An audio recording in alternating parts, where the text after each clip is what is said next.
Notre secours est dans le nom du Seigneur qui a fait le ciel et la terre. Nous commençons aujourd'hui le deuxième livre des Chroniques. Vous emballez pas, à l'origine c'était un seul livre. Simplement, comme c'était trop long, il a fallu 2 rouleaux bibliques. C'est tout, ça va pas plus loin. Et nous allons commencer ce deuxième livre avec le règne de Salomon. On va commencer le début du règne par un petit pèlerinage à Gabaon, là où était resté le rite sacrificiel. Souvenez-vous, l'arche de l'Alliance avait été amenée par David à Jérusalem et donc on priait en chantant, tandis que les sacrifices continuaient d'être offerts à Gabaon devant l'autel de bronze et la mer de bronze. Bref, ce sera l'œuvre de Salomon que d'arriver à rapatrier les sacrifices à Jérusalem en construisant un temple et un autel, ce qui derrière, je vous l'avais dit, c'est le nec plus ultra de la sagesse que d'arriver à réconcilier la liturgie pré-exilique, les sacrifices, avec la liturgie post-exilique, les chants sacrés. Donc, rendez-vous à Gabaon pour l'inauguration du règne de Salomon. 2 Chroniques, chapitres 1 et 2.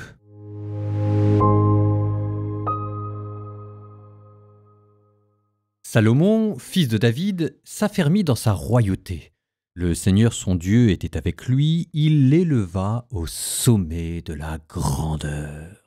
Salomon s'adressa à tout le peuple Israël, aux officiers de milliers et des centaines, aux juges et à tous les responsables de tout Israël, chefs de famille. Salomon et toute l'assemblée avec lui se rendirent au lieu sacré de Gabaon. C'est là que se trouvait la tente de la rencontre de Dieu, celle que Moïse, le serviteur du Seigneur, avait faite dans le désert. Mais l'arche de l'Alliance, David l'avait faite monter de Kiriath-Yearim vers l'endroit qu'il avait fait préparer pour elle.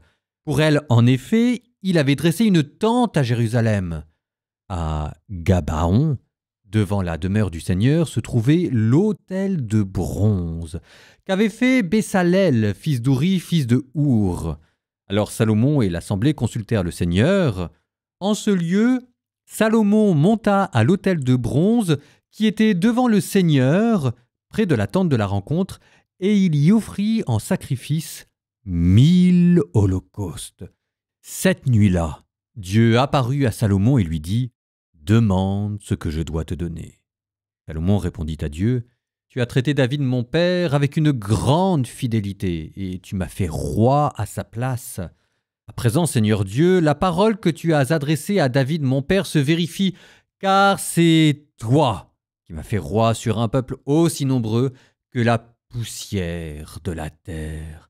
Maintenant, Seigneur, donne-moi sagesse, connaissance, pour que je sache comment me comporter à la tête de ce peuple, qui, en effet, peut gouverner ce grand peuple qui est le tien. » David répondit à Salomon, « Puisque c'est cela que tu as pris à cœur, et que tu ne m'as demandé ni richesse, ni bien, ni gloire, ni la vie de tes ennemis, puisque tu ne m'as pas demandé non plus de longs jours, mais que tu as demandé pour toi sagesse et connaissance, afin de gouverner mon peuple sur lequel je te fais roi, la sagesse et la connaissance te sont données. Je te donnerai aussi la richesse, les biens et la gloire, comme aucun roi n'en a eu avant toi et comme aucun n'en aura après toi. » Salomon quitta le lieu sacré de Gabaon pour Jérusalem, loin de la tente de la rencontre, et il régna sur Israël. Salomon rassembla des chars et des cavaliers. Il eut ainsi 1400 chars et 12 000 cavaliers. Il les cantonna dans les villes de garnison et près du roi à Jérusalem. À Jérusalem, le roi fit abonder l'argent et l'or autant que les pierres et les cèdres, autant que les sycomores dans le bas pays. Les chevaux de Salomon provenaient d'Égypte, et le groupe des courtiers du roi à Kéoué les achetait pour un prix convenu. Ces derniers montaient et ramenaient d'Égypte un char pour 600 pièces d'argent et un cheval pour 150. Il en était de même pour tous les rois hittites et pour les rois d'Aram que ses courtiers approvisionnaient. Salomon donna l'ordre de bâtir une maison pour le nom du Seigneur et pour lui-même une maison royale. Salomon engagea 70 000 porteurs, 80 000 ouvriers pour les carrières dans la montagne et avec eux 3 600 contremaîtres. Salomon envoya ce message à Houram, roi de Tyr. Tu as agi en faveur de mon père, à qui tu as fait parvenir des cèdres pour se bâtir une maison où habiter. Or, voici que je vais bâtir une maison pour le nom du Seigneur mon Dieu. Je la lui consacrerai, on y brûlera de l'encens aromatique devant lui, on y disposera la rangée de pain pour l'offrande perpétuelle, et on y fera des holocaustes matin et soir, pour les sabbats, les nouvelles lunes et les solennités du Seigneur notre Dieu. Cela incombe à Israël pour toujours. La maison que je vais bâtir sera grande, car notre Dieu est plus grand que tous les dieux. Mais qui serait capable de lui bâtir une maison quand les cieux et les hauteurs des cieux ne peuvent le contenir?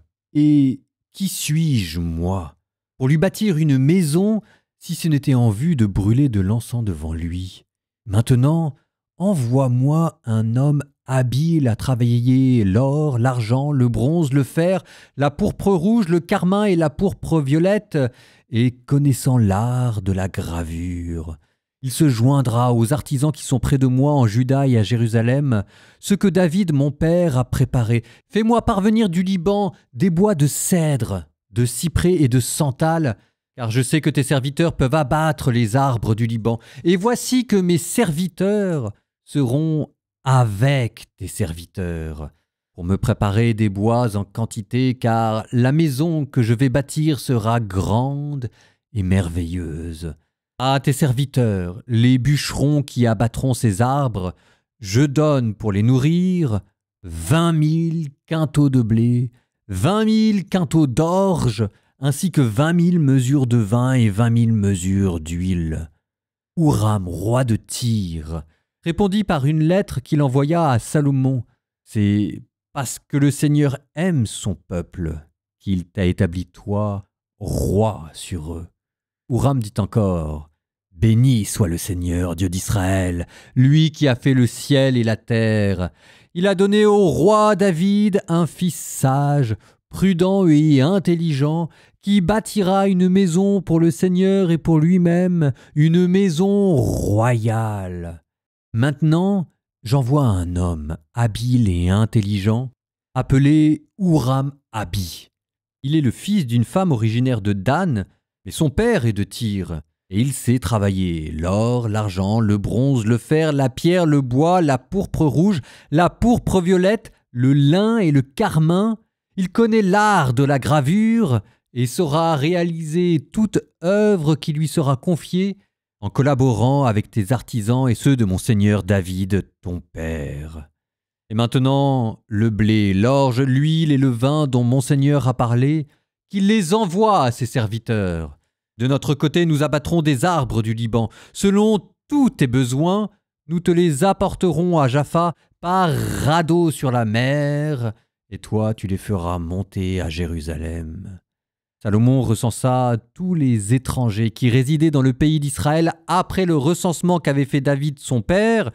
On en trouva 153 600. Il en employa 70 000 comme porteurs, 80 000 comme ouvriers pour les carrières dans la montagne et 3 600 comme contremaîtres pour faire travailler les gens.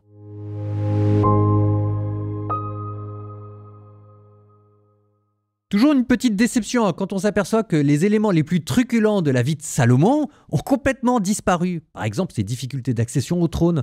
Par exemple, l'épisode du jugement de Salomon, quand il fallait partager la garde d'un enfant entre deux femmes. Un petit changement éditorial, le but est de montrer comment la sagesse de Salomon s'exprime d'abord à travers le temple qu'il va construire. Alors oui, je sais, on tourne et on retourne toujours autour du même thème.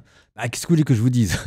C'est pas moi qui l'ai écrit, ce livre. Bon, donc en attendant, les deux passages que vous venez d'entendre, le songe et la demande de la sagesse, et puis la négociation avec le roi Huram de Tyr, on les avait déjà entendus dans le livre des rois.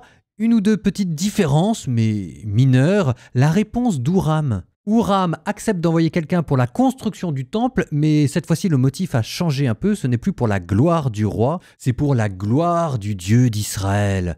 Bon, essayons quand même de prendre un tout petit peu de distance pour rapprocher ce texte de nous. Parce que c'est vrai qu'il y a quand même quelque chose. Si vous voulez, quand vous proposez aux gens de participer à une construction grandiose, à quelque chose qui est la classe, quoi, à quelque chose qui puisse être légitimement proposé comme un chef-d'œuvre d'une civilisation entière. Tout le monde a envie de participer à ça. Regardez les cathédrales qu'il y a en France. Elles font la gloire de Dieu et de l'Église.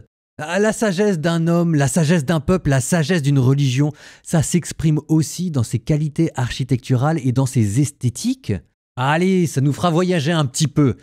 De la même manière que vous aviez pour le temple de Salomon des bois précieux, de l'or, des pierres taillées, des artisans étrangers, vous aurez dans les cathédrales gothiques des vitraux qui jouent avec la lumière, des arcs-boutants, des innovations architecturales, des sculptures, des maîtres d'œuvre et des compagnons. Et de la même manière que c'est le roi Hiram qui avait construit le temple, nos cathédrales sont remplies de touristes japonais. Et qui sait, après tout, c'est peut-être déjà une manière d'anticiper le rassemblement des nations qui, à défaut de partager la foi d'Israël, sont déjà capables de s'extasier devant la beauté de ce qu'elle produit.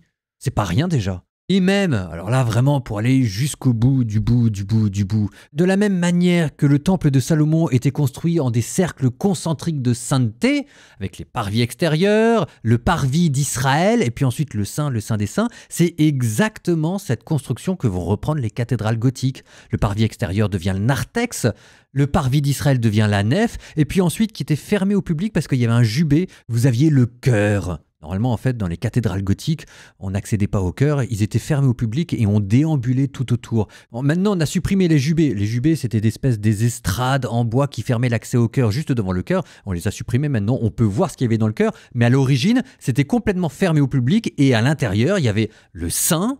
C'était là où il y avait les chœurs de moines qui venaient chanter, comme les Lévites chantaient dans le temple de Jérusalem. Et encore à l'intérieur, vous aviez le maître-autel, le saint des saints, où il y avait juste le prêtre qui venait célébrer la messe.